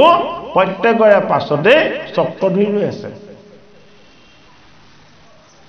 সেইজন থাকোঁতেও অভিসম্পাত হৈ গ'ল তেতিয়া মহাবৈষ্ণৱ শিৱই কৈছে তোমালোকে যি অভিশাপ দিলা এই অভিশাপে কাকো স্পৰ্শ নকৰিব বোলে কাক স্পৰ্শ নকৰিব বোলে যি কৃষ্ণদেৱ সেৱা কৰিব যি একমাত্ৰ কৃষ্ণক ভজিব আৰু উপাসনা কৰিব সেইসকলক নন্দীভিংগীৰ অভিশাপ আৰু ভিগু আদি ব্ৰাহ্মণৰ অভিশাপে স্পৰ্শ নকৰে গতিকে কি বুলি কৈছে যে জগত প্ৰসিদ্ধ নাম কৃষ্ণ বিষ্ণু হৰি নাম লাজ এৰি গাইবা মহাসুখে হয়নে যজ্ঞত কি কৰে যজ্ঞত ব্ৰাহ্মণ পুৰোহিত মাতি আনে যজমানজনে কি কৰে দ্ৰব্য কাৰণ বস্তুবিলাকহে যোগাৰ দিয়ে মন্ত্ৰ কোনে গায় মন্ত্ৰ বেদজ্ঞ ব্ৰাহ্মণে গায় হয়নে হোম চুম বস্তুবিলাক কোনে দিয়ে ব্ৰাহ্মণে দিয়ে হয়নে নহয় এইটো যন্ত্ৰদত্ত ব্যৱস্থা যন্ত্ৰত আত্মা থাকে জানো নেথাকে যন্ত্ৰটো যন্ত্ৰই আৰু যন্ত্ৰই নট বলটো মামাই ধৰাৰ লগে লগে তাৰ কাম নাইকিয়া হ'ব হয়নে বাৰু 1000 টকাত কিনি অনা বস্তুটো পাছত 10 টকা কেজিকে বেছি দিব লাগিব সেইটোকে কৈছে এই বস্তুটোৰ কথা আমাক দেখুৱাইছে ভাগৱতে কি দেখাইছে কৃষ্ণ বিষ্ণু হৰি ৰাম লাজ এৰি গাইবা নাম গতিকে ভগৱানৰ নামটো হয় আমি শ্ৰৱণ কৰিব লাগিব নহয় আমি কীৰ্তন কৰিব লাগিব যজ্ঞত আকৌ মন্ত্ৰ ব্ৰাহ্মণে গাব কি গালে কি নেগালে জজ মানে নুশুনিলেও হয় হয়নে বাৰু গতিকে সেইবোৰ বন্ধনকাৰী বস্তুত কি হয় দুখ উৎপত্তি হয় ছিদ্ৰ উৎপত্তি হয় হয়নে বাৰু যজ্ঞ কৰিবৰ কাৰণে দ্ৰব্য শুদ্ধ হ'ব লাগিব স্থানখন সোণৰ নাঙলেৰে চহাব লাগিব হয়নে মন্ত্ৰ শুদ্ধ উচ্চাৰণ হ'ব লাগিব নহ'লে সেই বিদ্যাসুৰৰ বাপেকে কৰাটো হ'ব এই ইমানবিলাক দুখ উৎপত্তি হোৱা ছিদ্ৰ থকা বস্তু কিয় থাকিব লাগে বুলি শংকৰ স্বৰূপে হৰি নিজ অংশ অৱতৰি কি কৰিলে ছিদ্ৰ দূৰ কৰি দিয়া জীৱক উদ্ধাৰ কৰি দিয়া আমাক এখন নাম ধৰ্মটো দিলে গুৰুজনে গতিকে এই নাম ধৰ্মইহে আমাক জীৱক উদ্ধাৰ কৰিব হে ৰাম এহিমতে যিটো নৰে এ সদায় নাম কস্মৰে এ তাৰ আখি মিলে ভাগ হে নিজ প্ৰিয়তম ৰাম এ সুমৰন্তে তান নাম এ উপজে পৰময় নোৰাগ এ সৰ্বয়ংগ পুলকিত এ হুৱে অতি দ্ৰৱ চিত্ত এ ধারণীর নেতর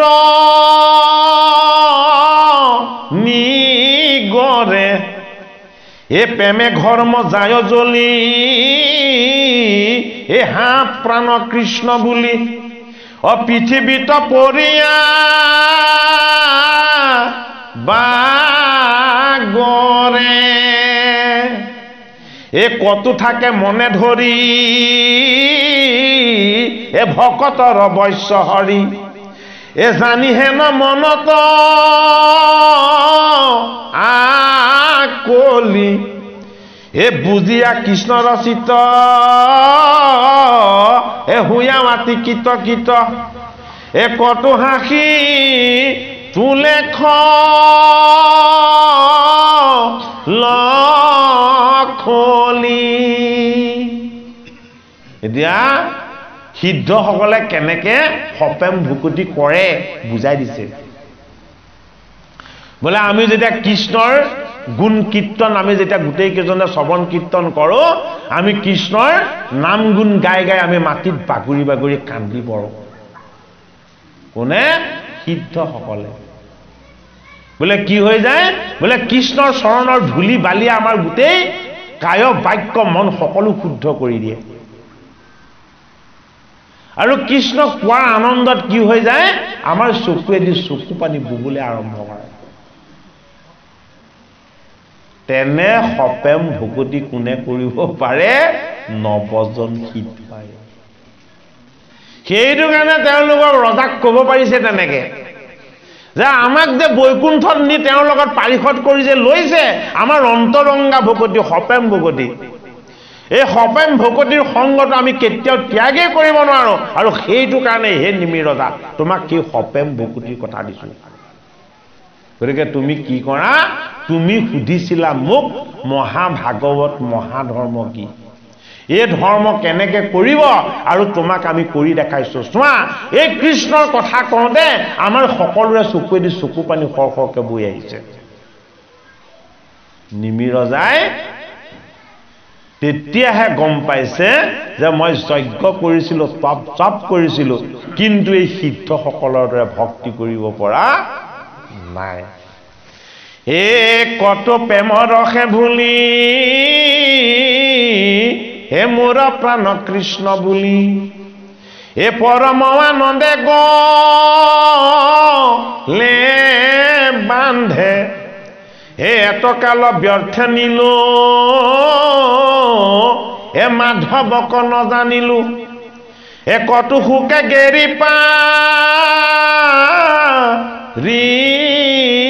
কান্দে এ কত উঠি তাবখনে এ পৰম আনন্দ মনে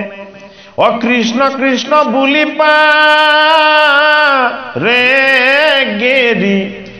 অ কৃপা কৰা হে হৰি এ বোলো চৰণত ধৰি এ বন্ধু আৰ জুনু যা হায়েৰি এ হৰি সে আকুল ভাৱ এ কতো সিহঁতে গাঁও এ গাঁৱে গোবিন্দৰ গুণ গীত এ কতো ফুৰে জুমি জুমি এ কৈত যাইবা কৃষ্ণ তুমি অ পাইলো পাইলো বুলি ক ৰে নিত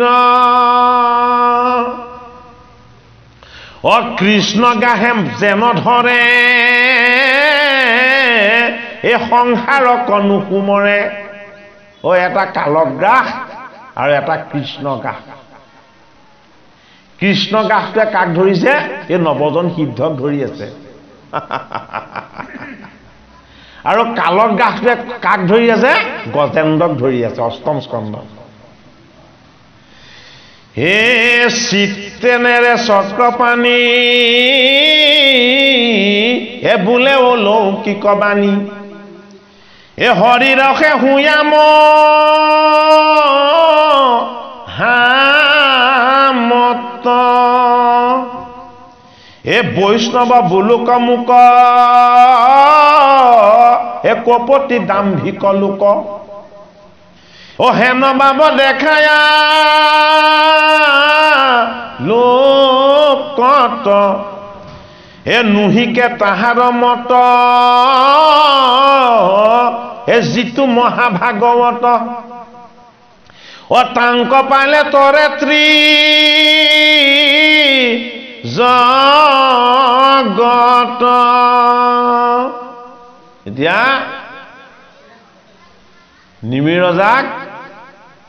কবি সিদ্ধই ক'লে হে নিমিৰ ৰজা যিজনে ভগৱান কৃষ্ণক অন্তৰংগা ভকতি কৰিছে সেইজনৰ মনটো ভগৱান কৃষ্ণ নিজেই হৈ যায় সেইজনে কৃষ্ণৰ গুণ যশ শ্ৰৱণ কীৰ্তন কৰি কৰি নেদেখা কৃষ্ণজনক সন্মুখতে দেখা পাবলৈ আৰম্ভ কৰে এতিয়া কোনে দেখা পাইছে নৱজন সিদ্ধই কৈ থাকোঁতে কৃষ্ণক দেখি আছে কিন্তু নিমিৰ ৰজাই দেখা পোৱা নাই নৱজন সিদ্ধই এই অন্তৰংগা কৃষ্ণৰ ভকতিৰ কথা যেতিয়া কৈছে নৱজন সিদ্ধই কৃষ্ণক দেখা পাই আছে কিয় দেখা পাইছে তেওঁলোকৰ ভকতি অন্তৰংগা আৰু নিমিৰ ৰজাই কৃষ্ণক দেখা নাই এই কথাখিনি শ্ৰৱণ কৰিছে হয়নে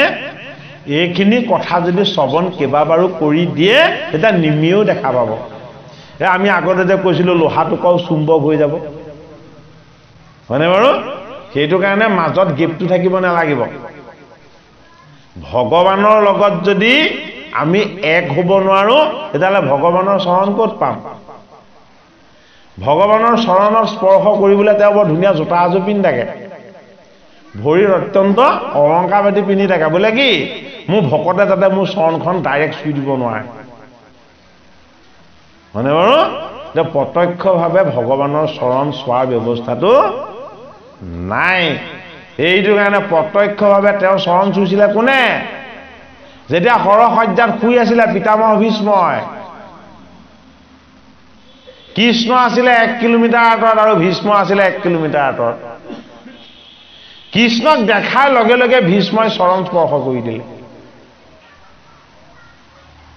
কিমান ডাঙৰ কথা ভাবি চাওক গতিকে ঈশ্বৰৰ লগত আমাৰ দূৰত্বটো আমি মনেৰে ৰচনা কৰা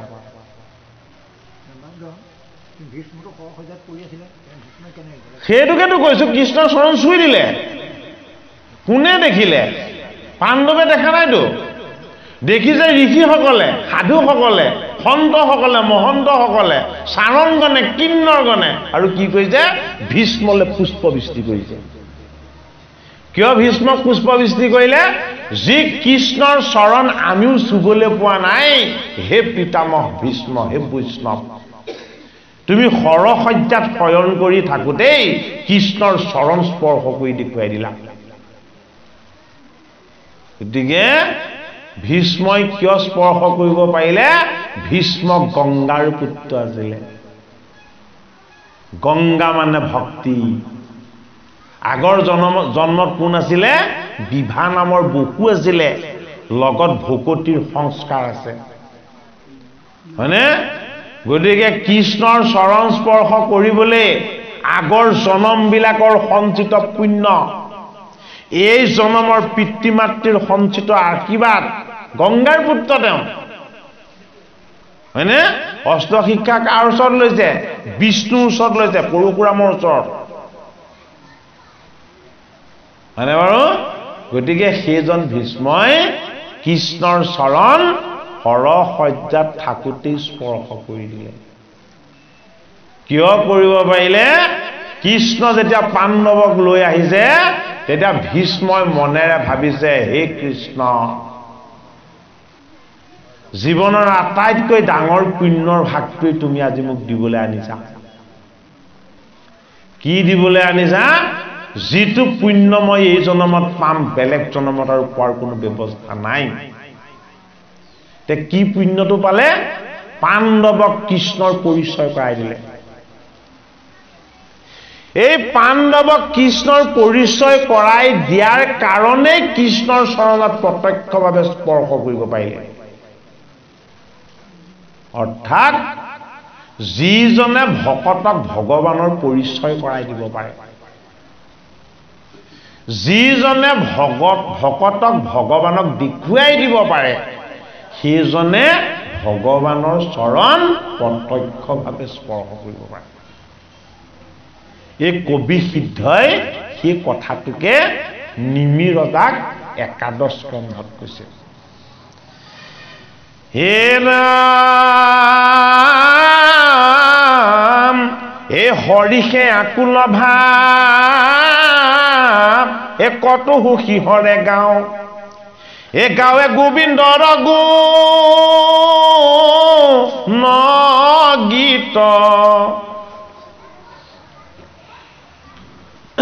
অকণ পাছৰ পৰা আছে দেই হে বৈষ্ণৱ বোলোক মুক এ কপতি দাম্ভিক লোক অহেন ভাৱ দেখায়া লোকত এ নুহিকে তাহাৰ মত এ যিটো মহাভাগৱত এ তাংক পাইলে তৰেত্ৰী জগত এ হুৱে শিউ কৃষ্ণ পান এ মিলে তাত মহাজ্ঞান সমস্ততে দেখে গোবিন্দক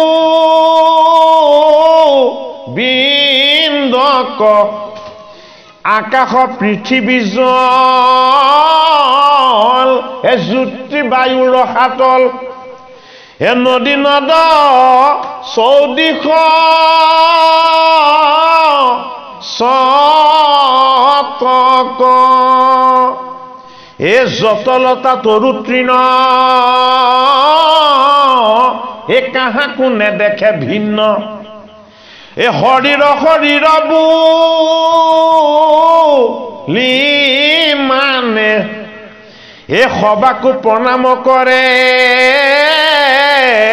এ সৰ্বক্ষণ নাম স্মৰে অ কৃষ্ণ বিনে আনক নজানে এতিয়া নিজৰ মাজত ভগৱানক দেখা পাব লাগিব বৰ কৌশল কৰি দেখুৱাইছে বাপজনাই বুজি পাইছে কথাখিনি ভাঙি নিদিলেও হ'ব চাগে যে আমি আমাৰ মাজত ঈশ্বৰক দেখা পাব লাগিব ঈশ্বৰক বাহিৰত কেতিয়াও দেখা নাযায় ঈশ্বৰক ক'ত দেখা যায় সদায় ভিতৰত দেখা যায় এইটো কাৰণে অন্তৰ্দৃষ্টি হ'ব লাগিব আমাৰ যিমানে আমাৰ বহিৰ্দৃষ্টি হ'ব সিমানে আমি ঈশ্বৰৰ পৰা আঁতৰ হওঁ কি বুলি কৈছে যে এই জগতখনেই হৰিৰ কলেবৰ হৰিৰ কলেবৰটোত আকাৰ আছে জানো আকাৰ নাই এই জগতৰ যিটো আকাৰ সেইটোৱে হৰিৰ আকাৰ এইটো কাৰণে প্ৰতিটো বস্তুত আত্মাৰ ৰূপত হিহিকে প্ৰৱেশ হৈ আছে প্ৰতিটো বস্তুৰ যিটো চৈতন্য শক্তি এই ফুলজোপা ফুলি যি থকা যিটো শক্তি সেইটো ঈশ্বৰ কৃষ্ণৰ আত্মা শক্তি ফুলজোপাক পূজা কৰা নহয় কিন্তু এই ফুলজোপাক প্ৰতিপালন কৰা আত্মা ঈশ্বৰক উপাসনা কৰা হয় সেইটো কাৰণে আমি বিৰিখ পূজা কৰিব নালাগে কৃষ্ণক পূজা কৰিব লাগে হয়নে বাৰু যে জগতৰ প্ৰতিটো সেউজীয়াতেই ভগৱান কৃষ্ণ বিৰাজমান হৈ আছে এই সেউজীয়াখিনি পূজনীয় নহয় কিন্তু এই সেউজীয়াখিনি ৰচনা কৰা ঈশ্বৰ কৃষ্ণ পূজনীয় সেইটো কাৰণে জগতৰ চৈতন্য শক্তিটো হ'ল কৃষ্ণ য'ত চৈতন্য জীৱক দেখা যায় এই জীৱৰ মাজত আত্মা আছে এই আত্মা ঈশ্বৰক দৰ্শনৰ যিটো অনুভূতি এই অনুভৱটো যাতে ভকতে হৃদয়ত কৰিব পাৰে সেইটো কাৰণে বাপজনাই কৈছে কেনেকেনো বিষ্ণুময় দেখিব চব দেখোন নিজৰ নিজৰহে দেখে নহয়নে বাৰু বিষ্ণুময় দৰ্শন ভকতিৰ বলতে হ'ব উপদেশ পাৰিব কৰিব ক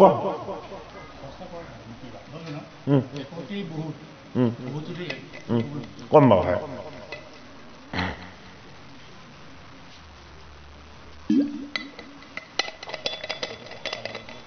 উপদেশত সামৰিম বাপজনা বৰ সুন্দৰ প্ৰশ্ন এটা আগবঢ়াইছে কৃষ্ণ বাপজনালৈ সেৱা জনাইছো দেই যে একতে বহুত আৰু বহুততে এক এই তত্ত্বটোনো কি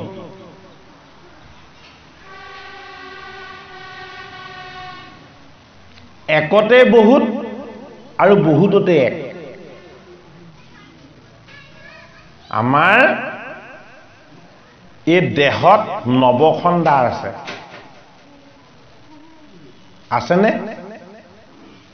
আমাৰ একাদশ ইন্দ্ৰিয় আছে দেহটোত 24 তত্ত্ব লগ হৈছে হয়নে নহয় লগ হৈছে নে নাই হৈছে তাৰ উপৰিও চিত্ত বুদ্ধি মন অহংকাৰ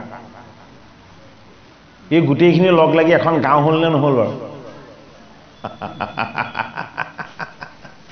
বহুত হৈ গ'ল কিন্তু উৎসটো কি আছিলে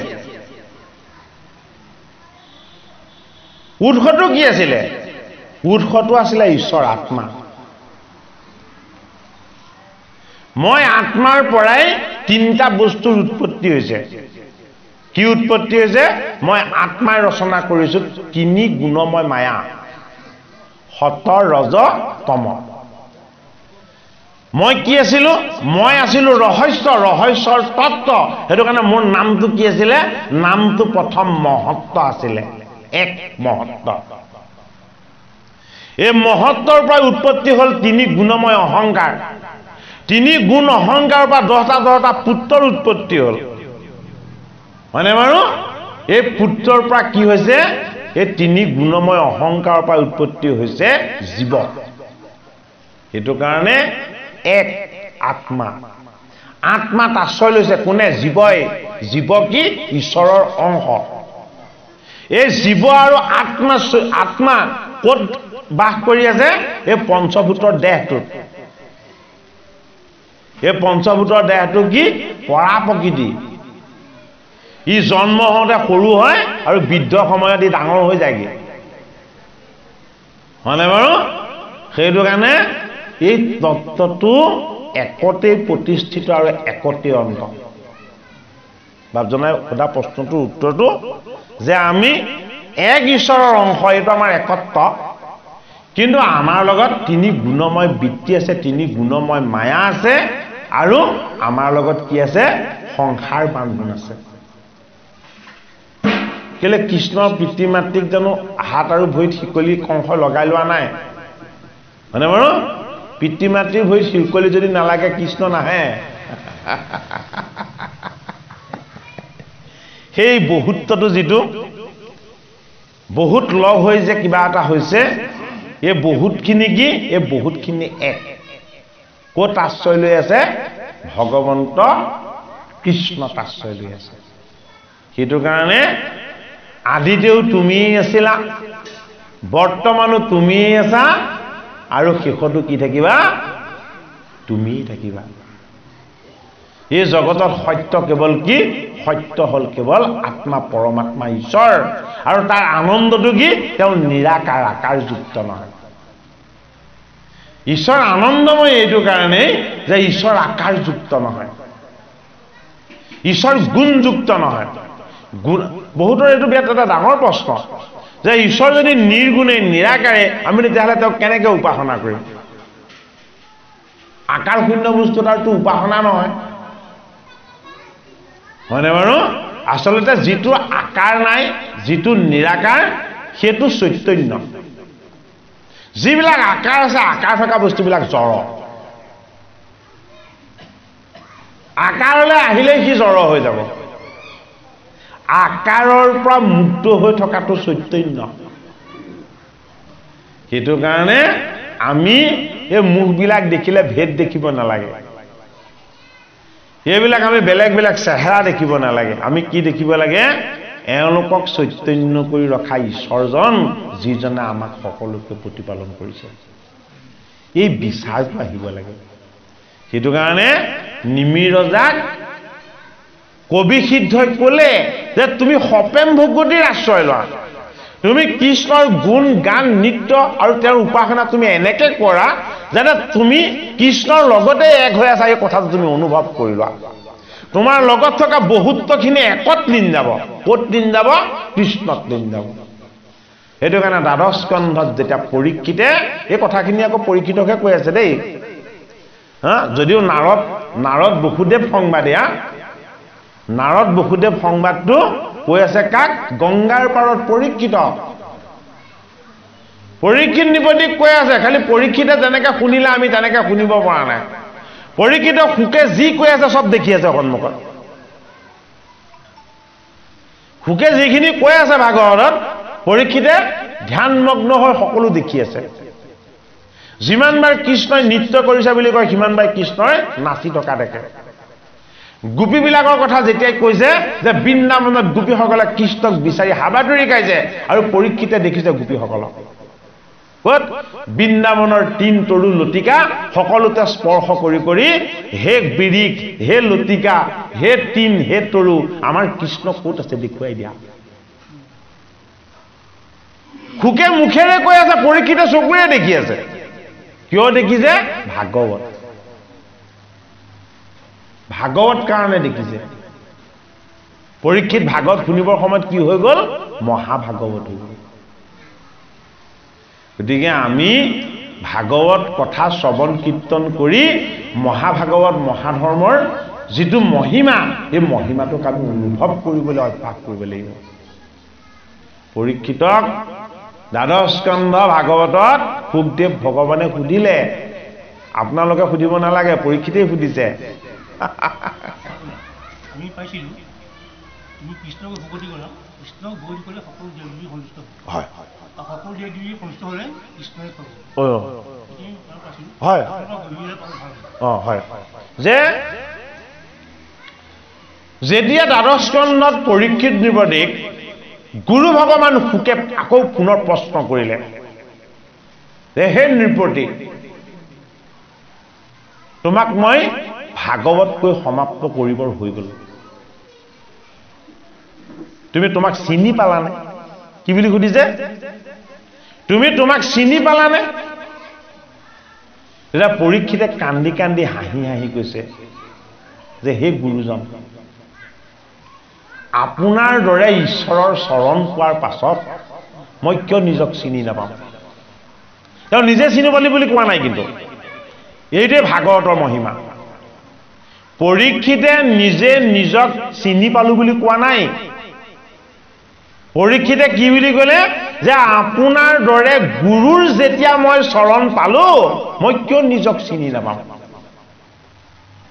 নিজক কাৰ কৃপাত চিনি পালে গুৰুৰ কৃপাত চিনি পালে আপোনাৰ আশীৰ্বাদত মই নিজক চিনি পালো তেতিয়া সুখ ভগৱানে কৈছে তোমাৰ মনৰ সংশয় দূৰ হ'লনে বোলে হে গুৰুজন মই নিজক যেতিয়া চিনি পালো মোৰ মনৰ সংশয় কেনেকে থাকিব তে কৈছে যে মনৰ সংশয় কেনেকে দূৰ হ'ল তেতিয়া পৰীক্ষিতে কৈছে যে আপোনাৰ কৃপাত মোৰ ব্ৰহ্মজ্ঞান লাভ হ'ল কি জ্ঞান লাভ হ'ল ব্ৰহ্মজ্ঞান এই ব্ৰহ্মজ্ঞানটো লাভ ক'ত হয় নিমি ৰজাৰ 9টা প্ৰশ্নৰ উত্তৰত হয় এইটো কাৰণে একাদশত দিছে নিমি নৱকীৰ্ত সংবাদ এই 9টা প্ৰশ্নৰ উত্তৰতে ঈশ্বৰ কৃষ্ণৰ ৰহস্য ভকতিৰ তত্ত্বখিনি পাব পৰা যায়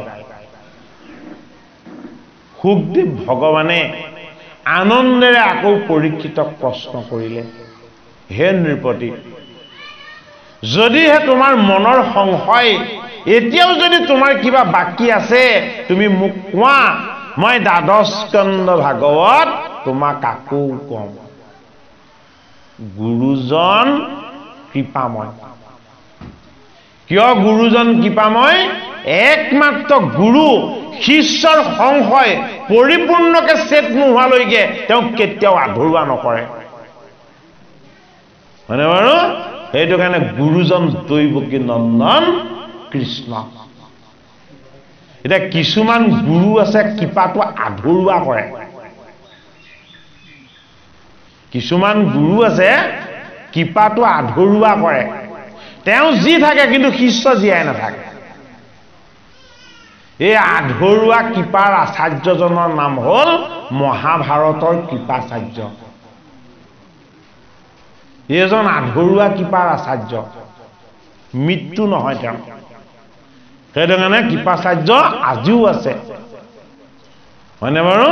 গতিকে আধা কৃপা কৰিলে আমি কেতিয়াও উদ্ধাৰ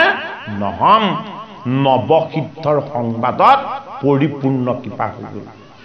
জীৱ উদ্ধাৰৰ ব্যৱস্থা হৈ গ'ল, মহাভাগৱত মহাধৰ্মৰ তত্ত্ব লাভ হৈ গ'ল। সেইটো কাৰণে এই কথাই কি কৰে, এই কথাই ঈশ্বৰ কৃষ্ণক স্পৰ্শ কৰাই দিয়ে। সুখদেৱ ভগৱানক পৰীক্ষিত নৃপতিয়ে জনালে যে হে গুৰুজন, মোৰ ব্ৰহ্মজ্ঞান লাভ হ'ল। এই ব্ৰহ্মজ্ঞান লাভ হোৱাৰ পাছত আৰু মই আপোনাৰ পৰা মোৰ কি বাকী থাকিল পাবলৈ? গতিকে আপুনি মোক এবাৰেই ক'লে আৰু এবাৰতে আপোনাৰ আশীৰ্বাদ আৰু কৃপাত মোৰ মনৰ সমস্ত সংশয় দূৰ হ'ল। এতিয়া সুকে পৰীক্ষিতে কি বুলি কৈছে যে মই এটা কথা বুজি পালোঁ। বোলে কি? মই প্ৰথমতে আপোনাক মোৰ সন্মুখত দেখিছিলোঁ, আৰু যেতিয়া মোৰ ব্ৰহ্মজ্ঞান লাভ হ'ল তেতিয়া মই আপোনাক মোৰ সন্মুখত আৰু মই মোৰ ভিতৰতো দেখা পালোঁ। এতিয়া গুৰুজনক ক'ত দেখা পাব লাগিব? ভিতৰত দেখা পাব লাগিব। আৰু এই আপুনি যেতিয়াই মোৰ ভিতৰত দেখা দি দিলে তেতিয়া মই আৰু এটা বস্তু দেখা পালোঁ। বোলে কি? বোলে মই অকণমান ওচৰতে ব্ৰাহ্মণৰ ভাও ধৰি মোক দংশন কৰিবৰ কাৰণে তক্ষক ৰৈ থকা। গুৰুৰ কৃপাত কি দেখা পালে? কাল আহি ৰৈ থকা দেখা পালে। আৰু তেতিয়া পৰীক্ষিত নৃপতিয়ে সুখদেৱ ভগৱানক কৈছে, হে গুৰুজন, কালক কেতিয়াও আমি অৱজ্ঞা কৰিব নাপায়। গতিকে আপুনি এতিয়া অন্তৰ্নিহিত হওক। অন্তৰ্নিহিত হওক মানে আপুনি অন্তৰ্ধান হওক, আপুনি মোৰ আত্মাত লীন যাওক। কি হ'ল? লগে লগে সুখ অন্তৰ্ধান হৈ দিলে। ব্ৰাহ্মণৰ ভাও ধৰি ফুল ফল দিবৰ কাৰণে পৰীক্ষিতৰ ওচৰলৈ আহিল আৰু লগে লগে সি কাল সৰ্পৰ ৰূপ ল'লে।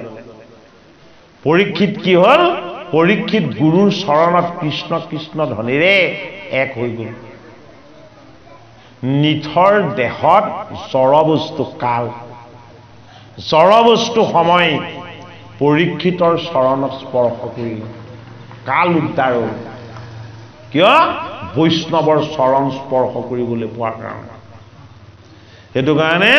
কৃষ্ণ এক দেৱ দুখ হাৰি কাল মায়া দিৰো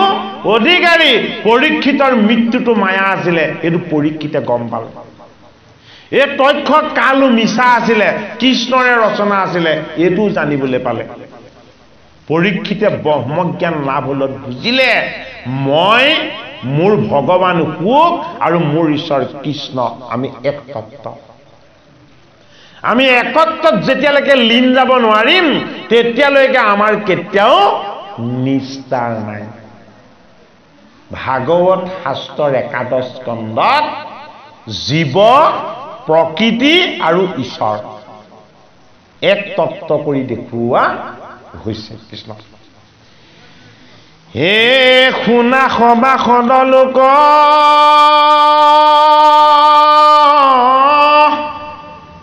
কলিত সদ্গতি হক,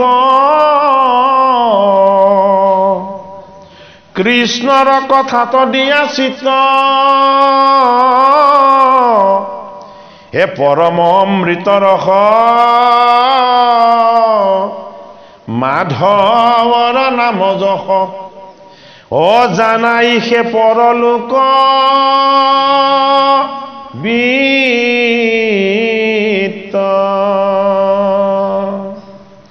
পুত দ্বাৰা গৃহবাস,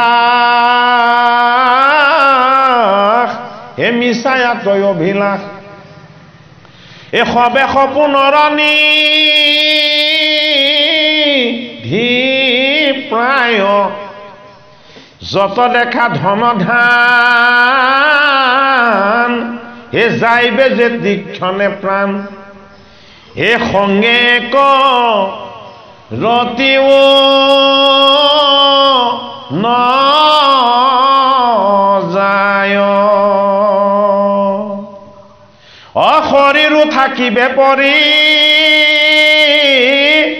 একেলে খেজাই বালৰি অ বিষম যাতনা জম ঘৰে গুণী চোৱা স্থিৰমতী কৃষ্ণ বিনে নাই গতি অলয়ুতান্ত শৰণ তৰে অ যাৰ নাম শুনি দৰি কাম্পে মৃত্যু থৰ ধৰি কৃষ্ণৰ নাম শুনিলে কি হয় কালৰূপী মৃত্যু ভয়ত কম্পমান হৈ যায় অ কালে কালে ভয় কৰে জানো কালে কালেও ভয় নকৰে কিন্তু কৃষ্ণলে ভয় কৰে কিয় কৃষ্ণলে ভয় কৰে কৃষ্ণ একদেৱ দুখ হাৰি কাল মায়া দিৰু অধিকাৰী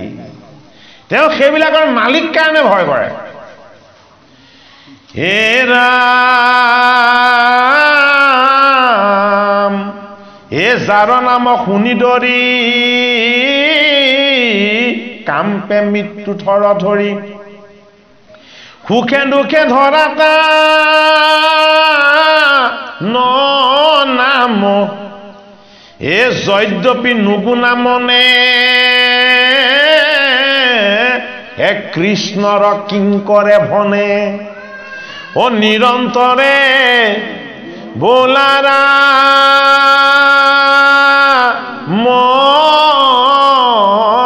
মদাম হৰি নাম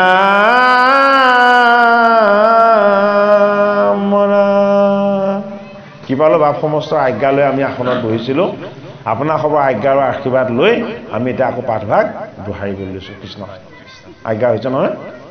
অ যাৰ নাম শুনি দৰি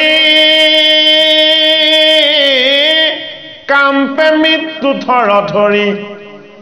এ সুখে দুখে ধৰা তান নাম অদ্যপি নুগুণা মনে কৃষ্ণৰ কিংকৰে ভনে ও নিৰন্তৰে বোলা ৰাম ৰাম হৰি ৰাম ৰাম জয় ৰাম জয় নাৰায়ণ জয় কৃষ্ণ জয় জগৎগুৰু শ্ৰীমান অপৰাধ বিনাশন তজ নাম নাৰায়ণ অজানি নামে পখিলো শৰণে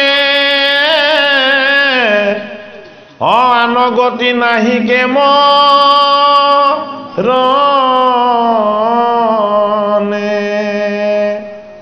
হে অপৰাধ ক্ষমা কৰি তুমি দায়াশীল হৰি মোক ৰক্ষা কৰি ওচৰণে